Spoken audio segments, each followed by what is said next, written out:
crush your enemies. They drew first blood, not me. See them driven before you. Oh, my user. And hear the lamentation of your women. But I pity the fool. Glitter in the dark near the 10-house gate. Phone home. They're here. Oh, real light sleeper, child.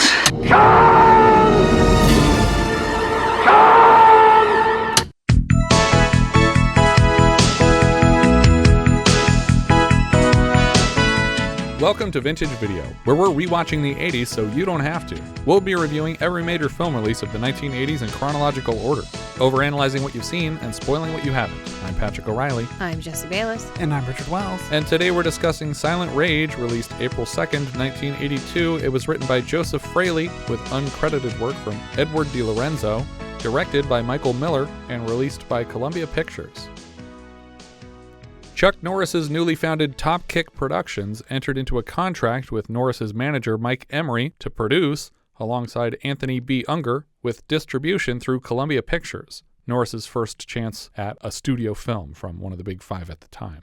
It also marked the first film that Chuck Norris had complete control over, and he was very excited to be working with a major studio. Executive producer Paul Lewis attached director Michael Miller on the strength of his most recent film, Jackson County Jail. He had moved on from that to direct Butcher Baker Nightmare Maker, but as we discussed in our review of that film, he was fired from the project after filming the amazing cold open, where the husband and wife lose control of the car and smash into the back of a logging truck before flying off a cliff. Director Miller has taken issue with characterization of this film as a slasher because he always thought of it as a clear Frankenstein allegory with kung fu, and I agree. It's definitely blatantly a Frankenstein story. The production lasted 30 days, and on a budget of $4.5 million, it brought in $10.5 million from the box office. In 2009, independent filmmaker Matt Spires wrote and directed a seemingly unauthorized remake retitled Indestructible. All the characters are barely renamed. Dr. Tom Halman becomes Dr. Tom Sumner. Alison Halman is now Alison Sumner. Dr. Philip Spires is now Dr. Philip Spears. Dr. Paul Vaughn becomes Paul Simpson. John Kirby is James Kirby, but the plot, according to IMDb, is identical to the plot of Silent Rage. Impressively, Indestructible has so far been followed by 3 sequels: Indestructible Afterlife, Indestructible Reckoning, and Indestructible No Place to Hide in 2018, 2019, and 2020. Riff Tracks also released an episode for Silent Rage in 2013.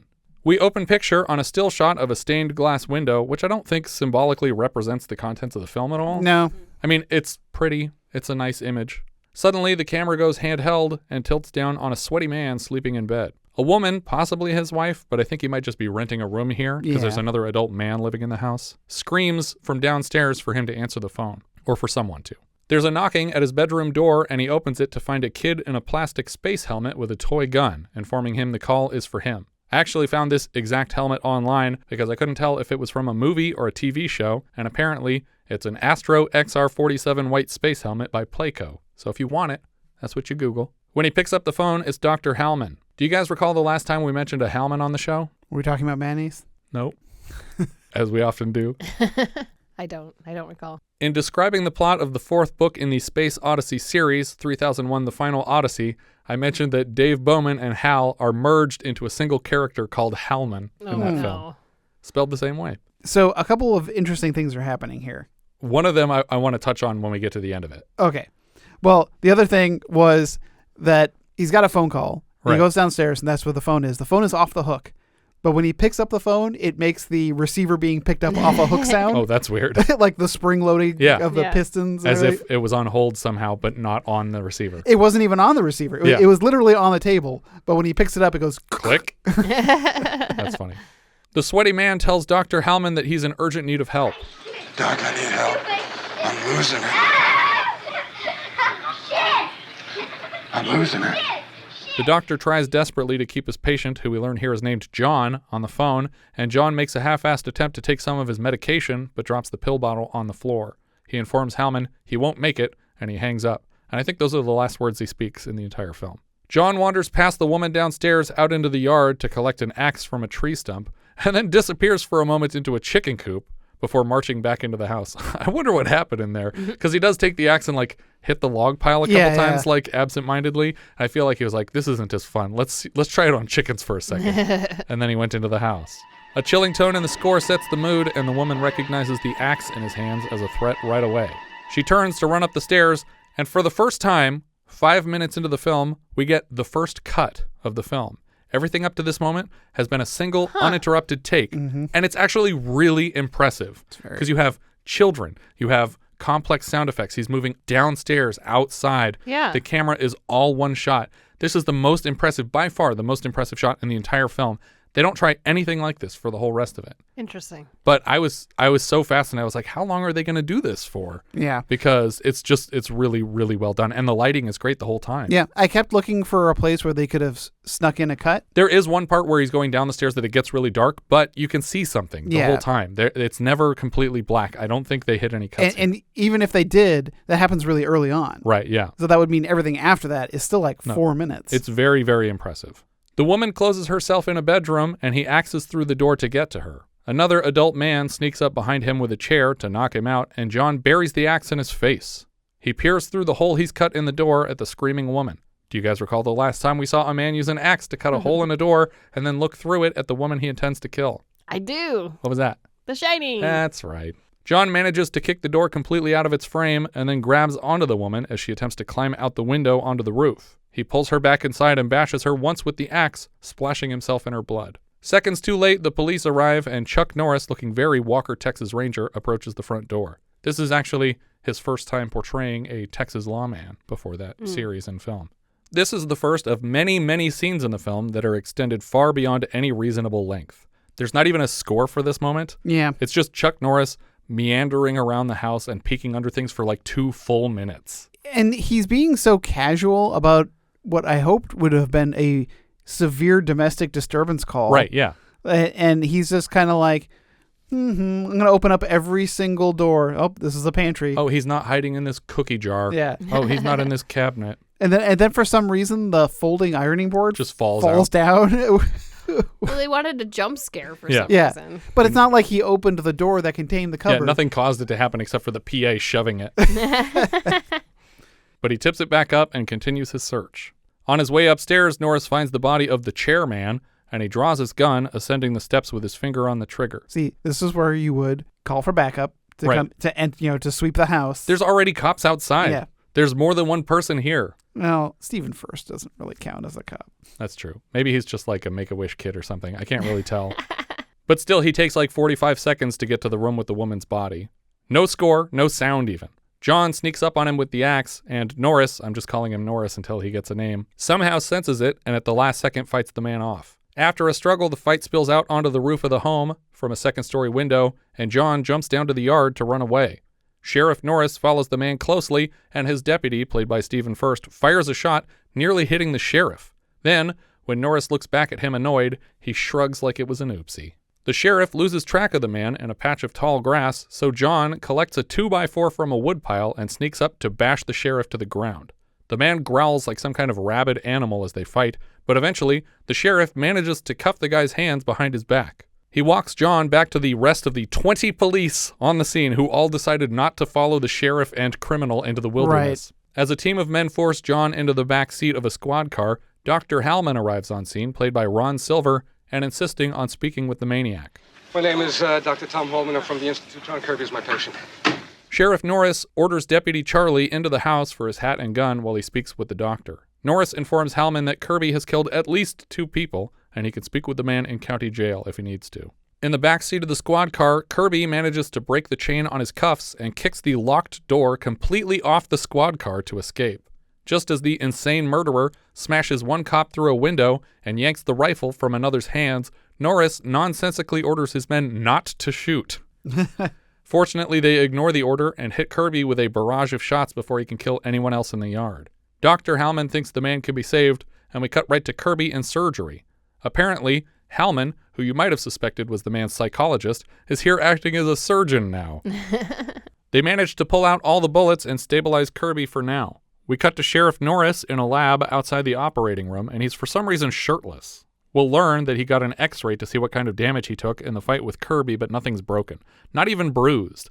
I can't remember the last time I saw an action movie where a hero got punched in the chest and needed to go to the doctor to get an x-ray for it, especially if nothing was broken. What a loser. Oh, that guy punched me. Oh, take me to the hospital, please. I don't feel so good. You're fine. Didn't even scratch you. The hospital looks weirdly high-tech, and Deputy Charlie eventually comments on it. Wow, this is some hospital you got here. Yes, well, it's not only a hospital, you know. We do research in molecular medicine, such as genetic engineering, things like that. Don't usually work on ordinary cases, though. You mean like you work on monkeys or something like that? Yes, something like that.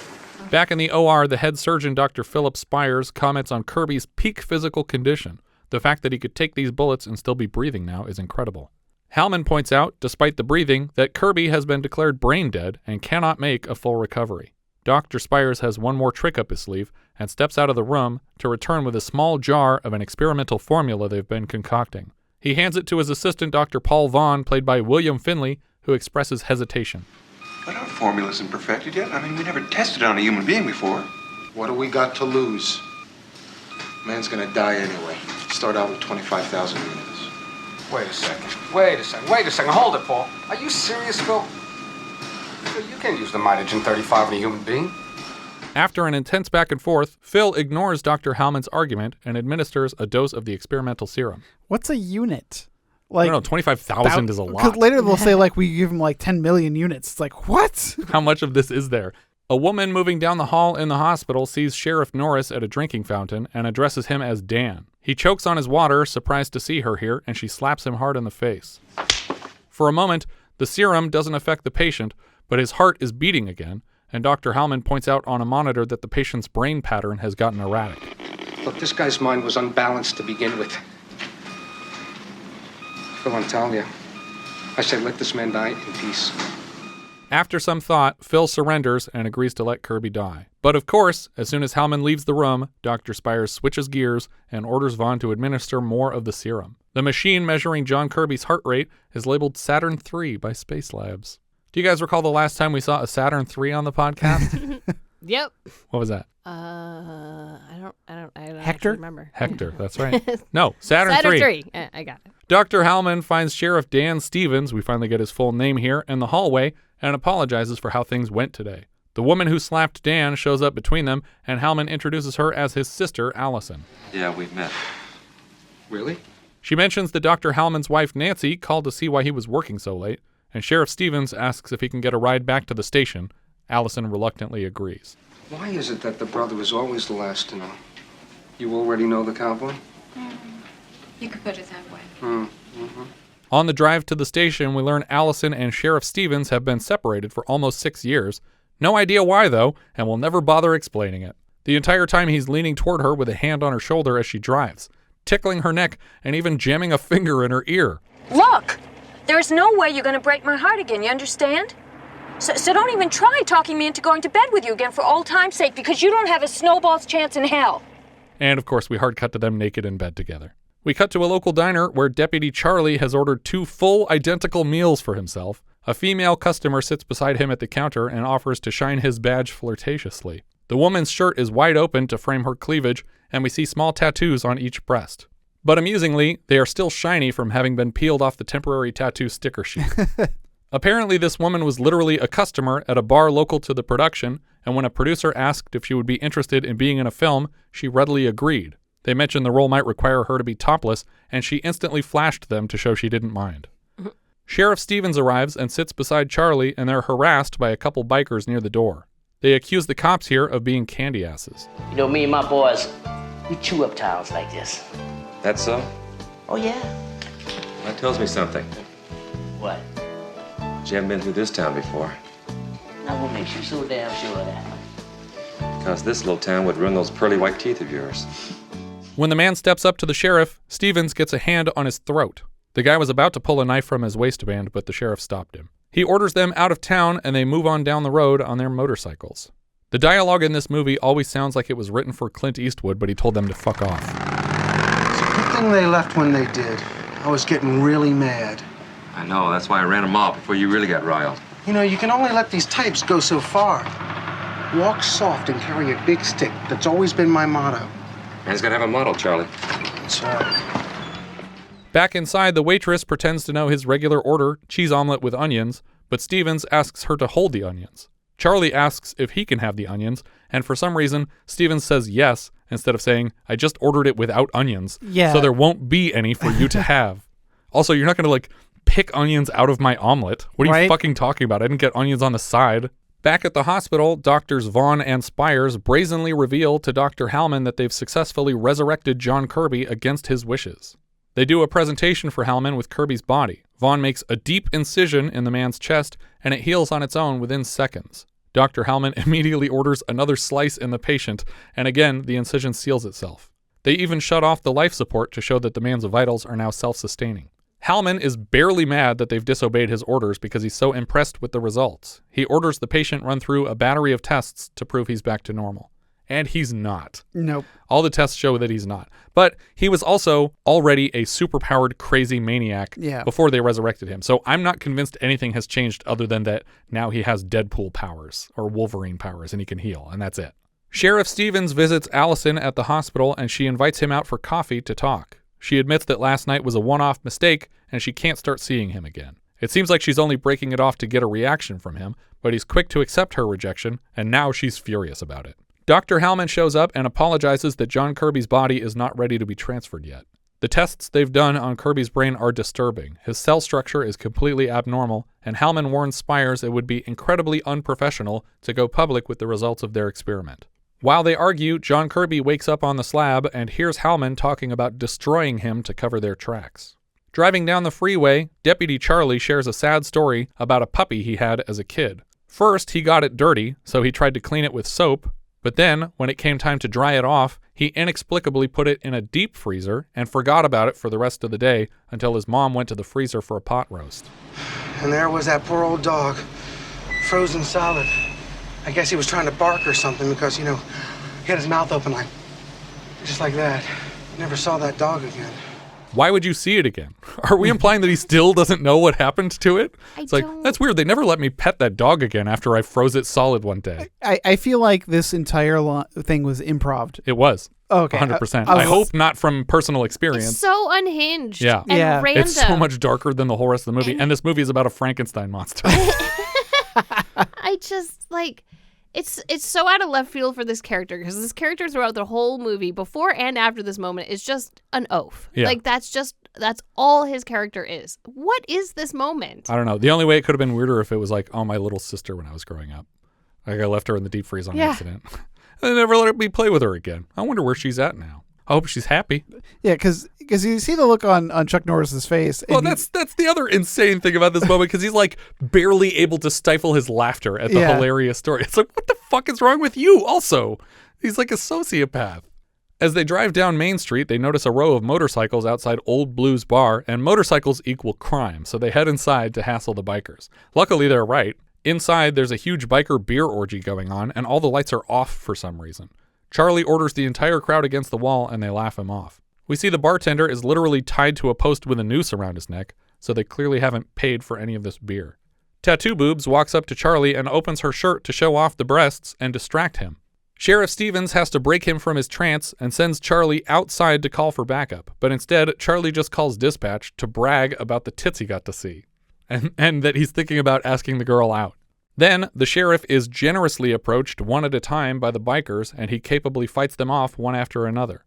When the last guy tries to ride his bike through the front window to escape, Sheriff Stevens bats him off the seat with a pool cue, and the bike crashes through the window without a rider. And which we've discussed, you can only teach a motorcycle to do that one time. Right, after that, they know better. By the time Charlie gets back inside, everyone is unconscious or dead. Just a reminder, we're almost halfway through the film, and the Frankenstein monster at the center of the story has not even been fully resurrected yet. We've been distracting ourselves with a worthless biker gang B story that's essentially over here. There's no more of these characters. So, did the woman with the tattoos work at that bar? No, she was with the bikers. Oh, she was with the bikers. Yeah. Okay.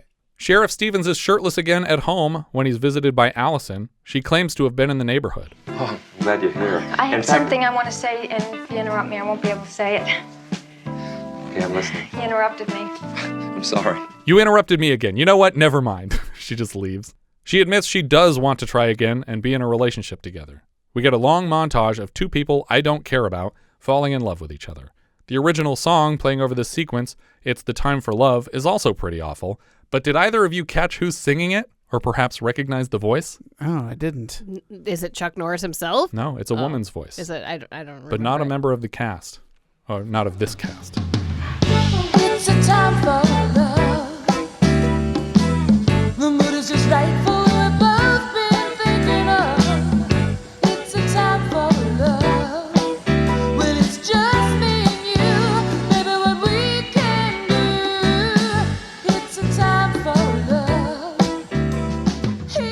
The song is actually being sung by Katie Peg Bundy Segal, the voice of Futurama's Leela. No kidding. Apparently, these sex scenes proved quite unpopular with Norris's fan base, and he avoided them in future productions because he was already uncomfortable shooting them, but most of his audience was like 8-year-old boys at the time, and all those parents were like, I brought my kid to the new Chuck Norris movie, and you're like fucking a lady for 8 minutes in the middle of it. Why? Why are you bringing your 8-year-old to a Chuck Norris movie? Because Octagon was so good, where he let all those people die, one at a time. They make plans to leave town for the weekend starting tonight. We cut to Dr. Halman's wife, Nancy, painting what looks like Swiss cheese on a giant canvas in their home at night. He finally comes home, and she offers to leave and get pizza for them. Outside the house, we see John Kirby watching from the darkness. You know, this really great thing where you call the pizza place, and they bring the pizza to you. While he waits for Nancy to return with the pizza, Halman pulls a huge salami out of the fridge and cuts a slice of it to wash down with an ice-cold beer. He leaves the salami on the kitchen table with a huge knife for when he inevitably comes back for the next slice. Down in his basement, he flicks on red lights to develop prints in his dark room. Do you guys remember the last time we saw a dark room? Oh, man. Oh, yes. Crap. Because it was the guest bedroom. Like Yep. it was a dark room that he let the person sleep there. Yep. Do you want my clue? Yeah. It's really obvious. Okay. Hit it. The clue is, look like cat, taste like people. Cat people? That's right. In Kirby's POV, we see him swipe the huge knife off the kitchen table and move around the house looking for Halman. I think he should have just picked up the salami and walked around the house. Just beat him to death with a salami. That'd be a great murder scene. Halman can hear steps upstairs and assumes Nancy's home already. Before Kirby can attack the doctor, Halman tosses a tray of developing chemicals in his face. I was going to say, that'll fix you. That's good. Kirby chases him through the house for a while, and Halman even manages to dig a gun out of a closet to defend himself and shoots Kirby a couple times. He gets a healthy splash of Kirby blood in his own face, but the chemicals are still in the monster's veins, and his eyes flick open right away. Not the photography chemicals. Those thousands of units of whatever the fuck. Millions. They fight more, and Halman throws him down the stairs and stupidly assumes that was a more fatal injury than the gunshots, but of course Kirby is fine, and the fight resumes. So, if this was Chuck Norris fighting this guy, I can see him letting his guard down, right? Not knowing that he has super healing powers. But this guy knows. He knows. He watched those incisions close themselves. Mm-hmm. He knows that bullets and stairs aren't going to help.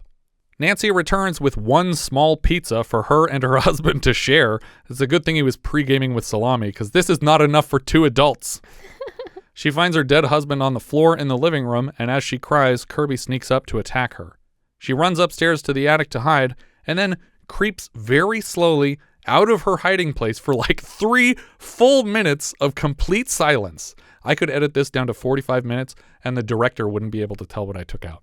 As soon as she's found by Kirby, he smashes her head against the wall to kill her, and then takes a nap, I guess. He doesn't leave the house, he just like sits down at the bottom of the attic steps. Outside the house, Alison pulls up. She calls to Tom and Nancy in the hallway and gets no response. It seems like she's here to shower, but she might also live here, because she packs a whole bag of clothes from the guest room. So I think his sister lives in their house with them. Yeah. Kirby suddenly hears her walking around, but somehow didn't hear her screaming names earlier. Alison stumbles upon the corpse of Nancy in the master bedroom and freaks out. As she backs away from that body, she bumps into her brother Halman's body hanging on a hook on the back of the bedroom door. And I love this shot. Ron Silver is making the coolest dead body face I've ever seen.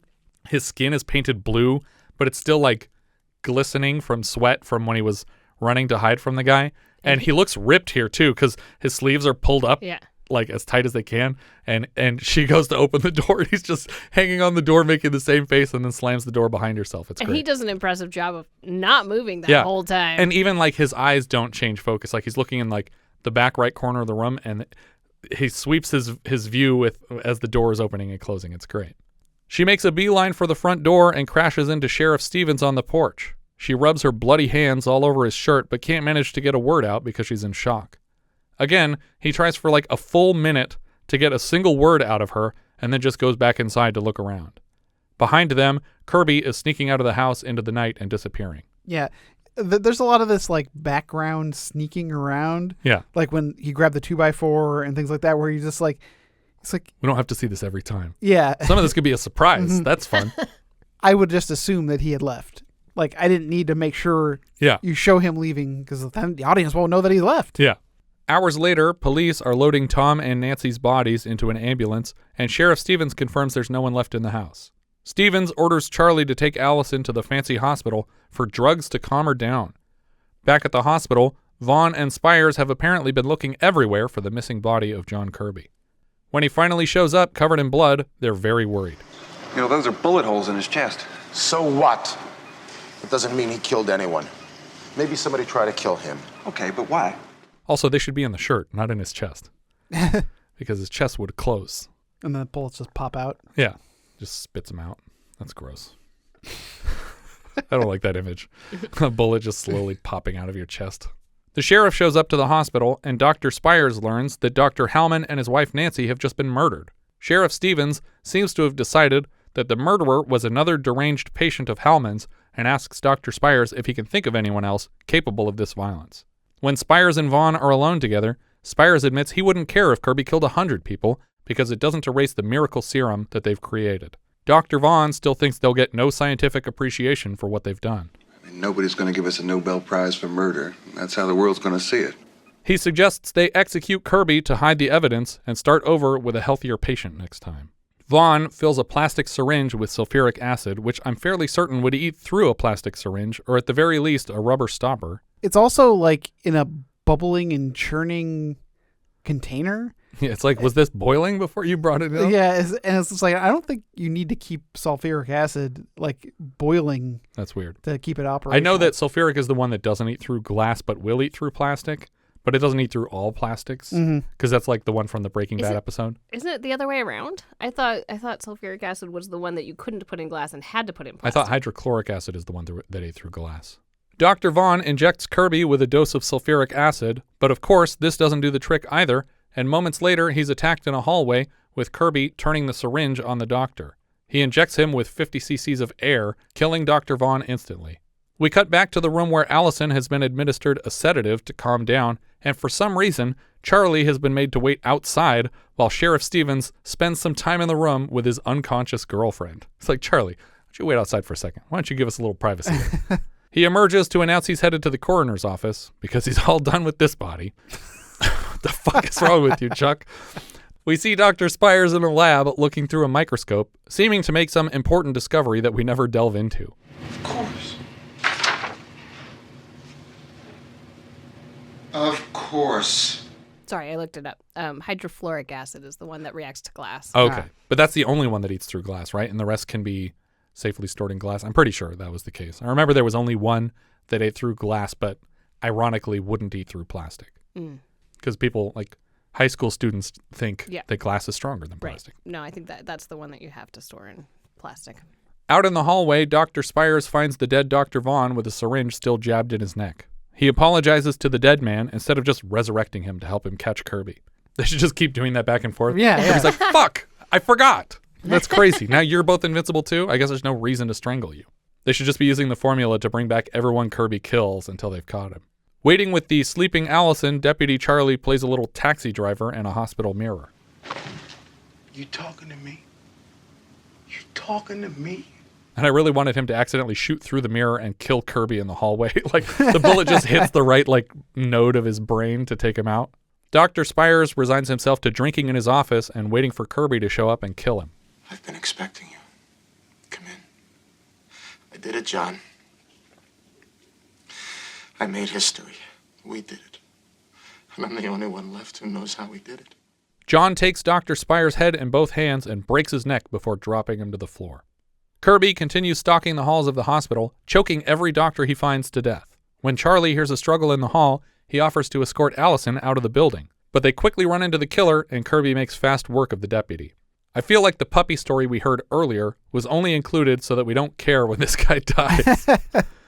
Alison makes a run for it, but doesn't know how to use elevators and so struggles to escape before switching to the stairs. Well, at first she does it, like he's yelling, run, and she's just like shaking her head, no. Yeah. It's like, what do you mean, no? It's like, you think you're going to beat him?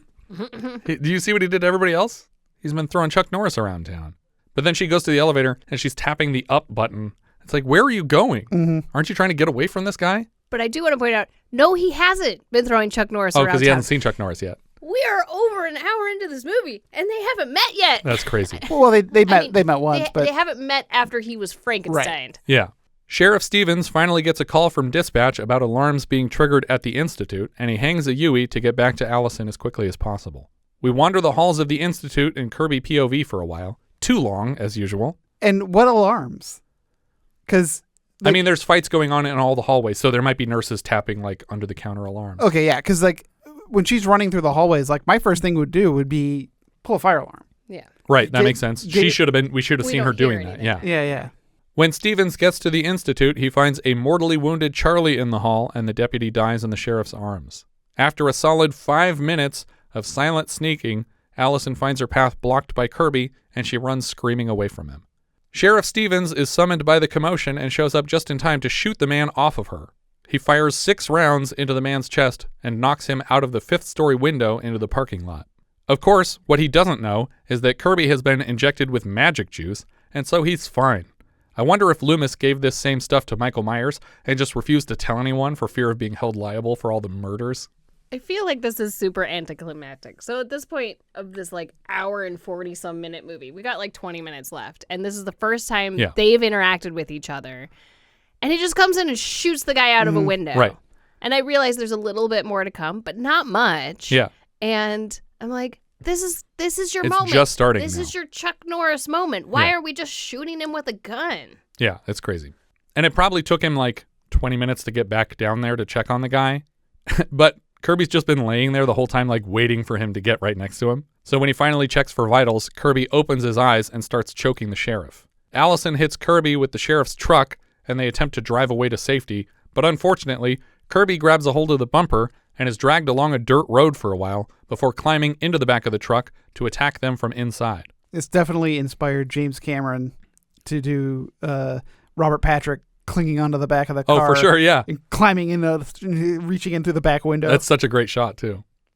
That's a pretty cool stunt here. When we see them driving full speed with the guy like one hand on the bumper. Mm-hmm.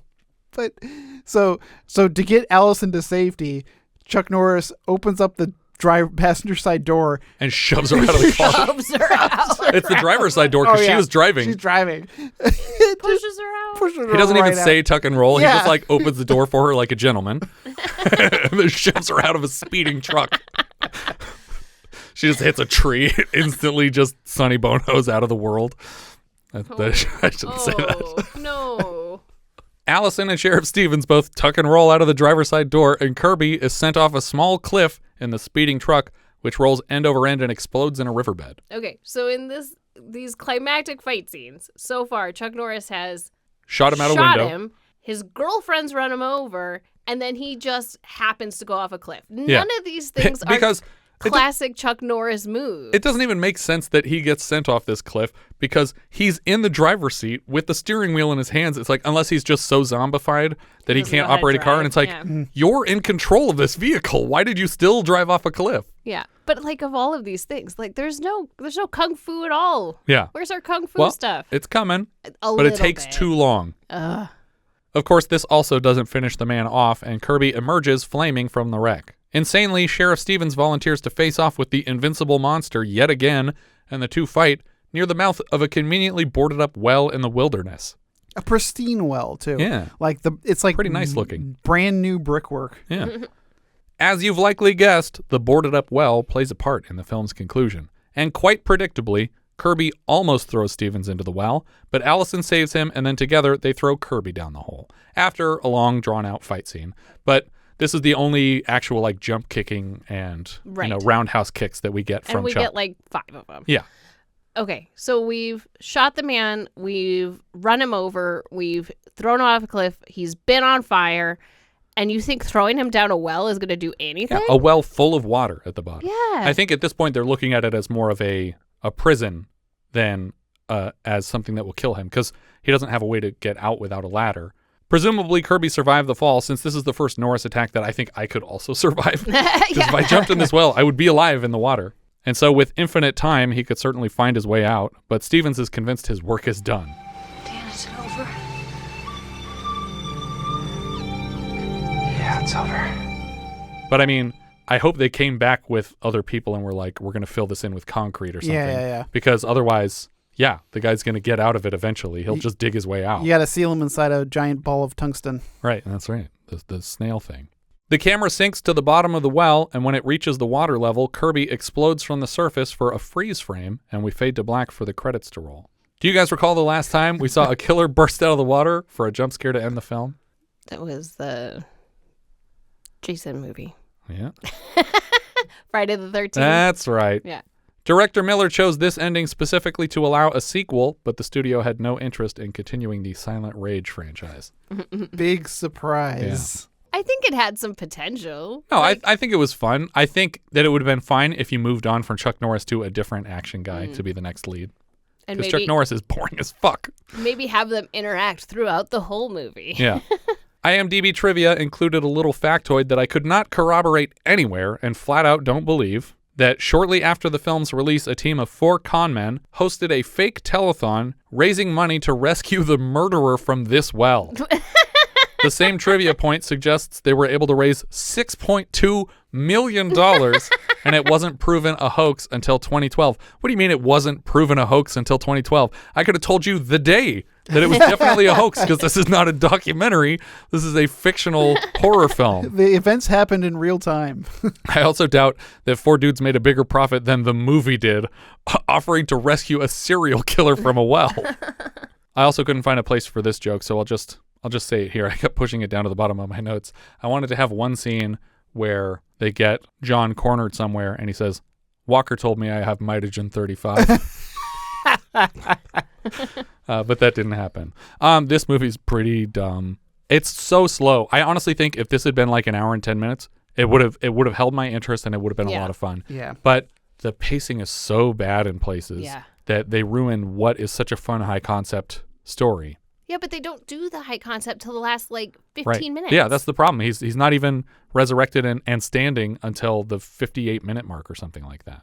Yeah, and he's killing all these people, and, Chuck Norris isn't part of the story. Right. I don't care about the people he's killing because they're anonymous characters that we haven't been following. In fact, I feel like I cared more about the Ron Silver character than I ever did about the Chuck Norris character. Yeah, absolutely. It's why? Why is Chuck Norris even in this movie then? He should be like a background character, and it should be about this doctor who's against what they're doing. But yeah, I would say thumbs... shit. I don't know. I don't want to say thumbs down, honestly. I will. It's a thumbs down. I'm going to say thumbs up because that first shot impressed me so much with just the precision of getting this really long shot and everything worked out right and nothing seemed fumbled in it. And it's a complicated shot. And also that there are some really cool stunts at the tail end of this. It takes too long to get to them, but I think there's cool stuff here to be had. I think Chuck Norris is not one of the cool things. Yeah. It's a thumbs down from me. Yeah. It was just editing again. Like you said, I feel like I'm bad just repeating what you said. But other than that amazing first shot, it was boring and just he was like, oh, you're going to deal with these bikers, which was, okay, this is a fight scene. But then the movie should have been about the bikers. Right, yeah. And if the bikers aren't going to factor into the story after the 40-minute mark, then don't even involve them.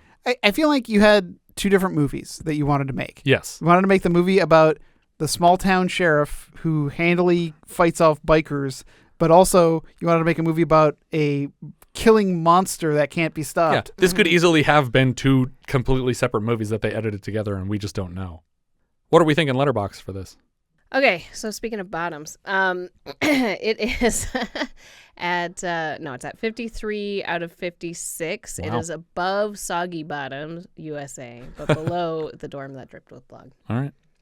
I have it at 48, which is above Soggy Bottom, USA, but below Final Assignment.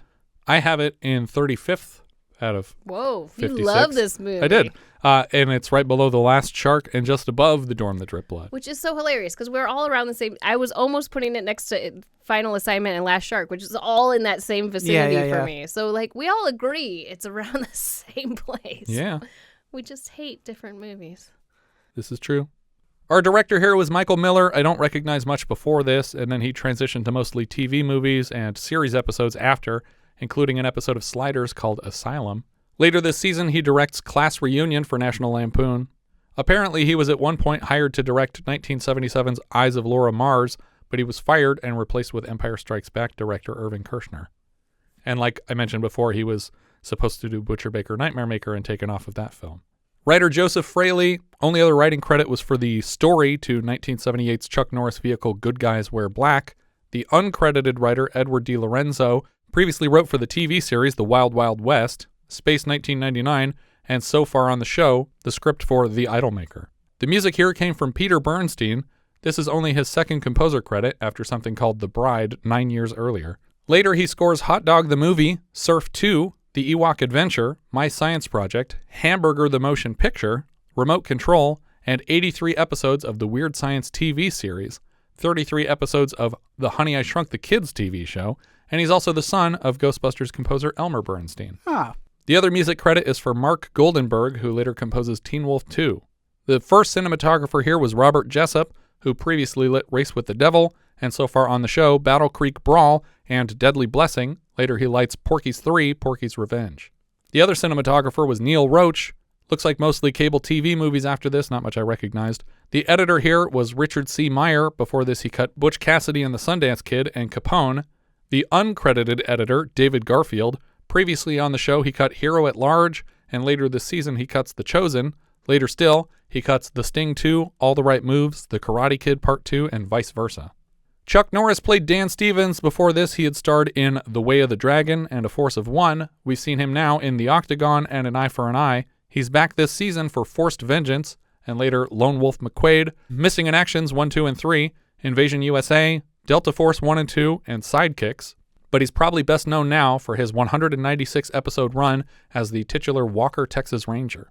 He also shows up in Dodgeball, A True Underdog Story, and The Expendables 2. Ron Silver played Dr. Tom Halman. Before this, he was in Semi-Tough. He's back this season for The Entity, and later Silkwood, Romancing the Stone, Oh God You Devil, Mr. Saturday Night, Life Pod, which is a remake of Lifeboat in Space, which he also directed. And the first thing I always think of from him is Time Cop, where he plays the bad guy who falls victim to the very important rule that you can't touch yourself from another time. Mm-hmm. Later, he's in the pilot for Heat Vision and Jack. He's in Ali, and he has a 19-episode run on West Wing. He's also Fielding Barnes in The 10, that David Wayne movie that I love. I think he's like, there's one of the scenes from The 10 is like a guy who was skydiving and his chute didn't open and he got stuck in the ground, and he's becoming famous. Like people come and visit him in the field where he landed. And the Ron Silver character is like an agent that's like trying to hire him to be like a talent to appear in movies and stuff, even though he can't, if he's taken out of the ground here, he'll die. So he has to just stay here on the ground. Stephen Keats played Dr. Philip Spires. Before this, he's Jackie Brown in The Friends of Eddie Coyle, Howie in The Gambler, Chuck Wade in The Last Dinosaur, and Robert Mashevsky in Black Sunday. We've seen him now in our minisode reviews of American Success Company and regular episode for Hangar 18. After this, he switches to almost exclusively one-off TV appearances, but he did have an 8-episode run on All My Children. Not to be confused with Katie Seagal's Married with Children, which is different. Toni Kalem played Alison Halman. Before this, she was in The Wanderers. We've seen her so far on the show for Private Benjamin, Paternity, and I'm Dancing as Fast as I Can. We've also discussed her work as the secondary lead of MacGyver episode Birthday. Her best-known role is likely Angie Bonpensiero in 11 episodes of The Sopranos. William Finley played Dr. Paul Vaughn. He's a De Palma regular with appearances before this in Sisters, Phantom of the Paradise, and The Fury. He's also in Tobe Hooper's Eaten Alive, and we've seen him on the show for minisode reviews of Wise Blood and regular episodes Simon and Dressed to Kill.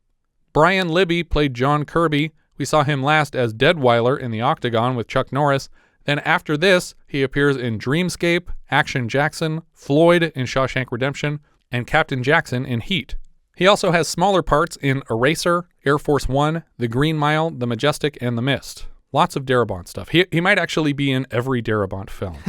Apparently, Tobe Hooper was briefly considered to direct this film and wanted to cast Leatherface actor Gunnar Hansen as John Kirby, but the film didn't come together that way, as so many Tobe Hooper films have not. Stephen Furst played Charlie. Before this, he was Dorfman in National Lampoon's Animal House. We've seen him so far as Harold from The Blue Team in Midnight Madness. He was Marshall in our minisode review of Getting Wasted, and he was Junior, the diaper-wearing mutant offspring of siblings in The Unseen. He's back later this season for National Lampoon's Class Reunion from the same director as this film, and later we've seen him in a MacGyver episode for our other podcast. Furst is also in The Day After, Up the Creek, The Dream Team. He voices a fanboy in 4 episodes of Freakazoid, and he's Veer Koto in 110 episodes of Babylon 5. And then later, he voices the walrus Dash in The Little Mermaid 2. Stephanie Dunnam played Nancy Halman. This was her first film. After this, it's mostly TV stuff. She somehow plays the Queen of England in an episode of Preacher, and she shows up more recently in that Talking Dogs movie Strays and Zachary Levi vehicle Harold and the Purple Crayon. I was going to say Zach Levi / box office bomb, but that's redundant a little bit. Jay DePlano played Biker Leader. Before this, he was a corner man in Norris's A Force of One, and he has stunt credits in The Octagon and Eye for an Eye, and later Norris titles Forced Vengeance and Lone Wolf McQuaid. Mike Johnson played Biker at Cafe. Before this, he's in The Swarm, and after this, he's in Rat Boy, Captain America, the 80s Captain America film, Buffy the Vampire Slayer, Pumpkinhead 2, and The Master of Disguise. Desmond Doog played Jimmy the Guard. We saw him last as a cotton candy man in Paper Moon, and then uncredited in Raggedy Man. Joe Farago played Emergency Room Doctor, back this season for I, the Jury, and later in The Terminator and The Abyss for James Cameron. John Barrett played Institute Doctor. Before this, he was Justine's killer in The Octagon, and later he's Gomez in Gymkata, Joe Simpson in American Ninja 3, and BJ Quinn in American Kickboxer. The last credit here is for Sonny Jones, the sheriff's deputy, who played a stunt driver in The Bees. I'm assuming it's the sequence where the kid is driving the car into town because his family was killed on a picnic by bees. I think that's everything for Silent Rage. If you have any thoughts you'd like to share, you can find all our socials at linktree/vintagevideopod. If you enjoy what we're doing, consider giving us a review on iTunes. I don't believe it helps visibility, but it's good for morale. And if you really like the show, maybe you should join our Patreon campaign at patreon.com/vintagevideopodcast for access to all our monthly 70s reviews and a hand in choosing next month's film. Patrons are currently choosing between Boss N-Word, The Flying Guillotine, The Four Musketeers, Milady's Revenge, Mahler, Report to the Commissioner, Shampoo, The Stepford Wives, The Strongest Man in the World, and WW and the Dixie Dance Kings for a 50th anniversary review next month. Thank you so much for listening, and I hope you'll join us next time when we'll be discussing Some Kind of Hero, which IMDb describes like so. A Vietnam veteran returns home as a hero, but is quickly forgotten and discovers the harsh realities of survival in his own country. We leave you now with the trailer for Some Kind of Hero. Richard Pryor. When he's good, he's very good. But when he's bad, he's terrific. I think Daddy's gonna get a big kick out of you. Yes, sir. Stick up. I don't believe I heard you. Stick up. Smooth trigger action. It's a robbery. Richard Pryor in Some Kind of Hero.